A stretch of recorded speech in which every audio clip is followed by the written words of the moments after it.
Գիտեք, որ սինդրիկն աշխարհի ամենաարագակյաց բույսերից է. ասում են, նա ընդամենը 1 օրվա կյանք ունի, և այդ կարճ ժամանակում հասցնում է 3 կյանք ապրել: Առավոտյան նա նուրբ մանուկ է, կեսօրին հասուն ու գեղեցիկ նորահարս,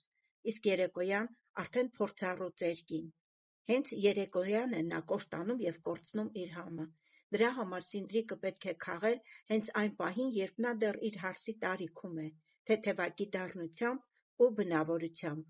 Սինդրիկը մարինացված տարբերակով: Նախ հեռացնում ենք պոչի ավելորդ մասերը, լավ մաքրում և լվանում: Անհրաժեշտության դեպքում հեռացնում ենք փոքրիկ տերևները, որպեսզի հող կամ ցեխ չմնա: Ջուրը հասցնում ենք եռման աստիճան և սինդրիկը գցում մեջը: Եռման պահից հաշված պահում ենք ընդամենը 1-ից 1.5 րոպե: Ավել պահել պետք չէ, որպեսզի չփափկի: Ընթացքում թեթևակի խառնում ենք, որ հավասարաչափ եփվի: Անմիջապես հանում ենք և տեղափոխում սառը ջրի մեջ: Եթե սինդրիկի բնական դառնությունը ձեզ դուր չի գալիս, կարող եք այն 1 ժամով թողնել քացախաջերի կամ լիմոնադջրի մեջ, դառնությունը կոտրելու համար: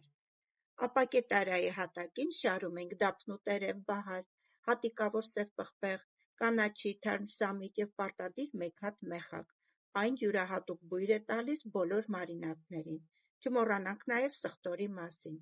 Սինդրիկը գեղեցիկ տեղավորում ենք տարայի մեջ և պատրաստում աղաջուր: 1 լիտր ջրին 2 դեսերտ գդալ աղ և կես թեյի գդալ շաքարավազ: 72% էսենցիա: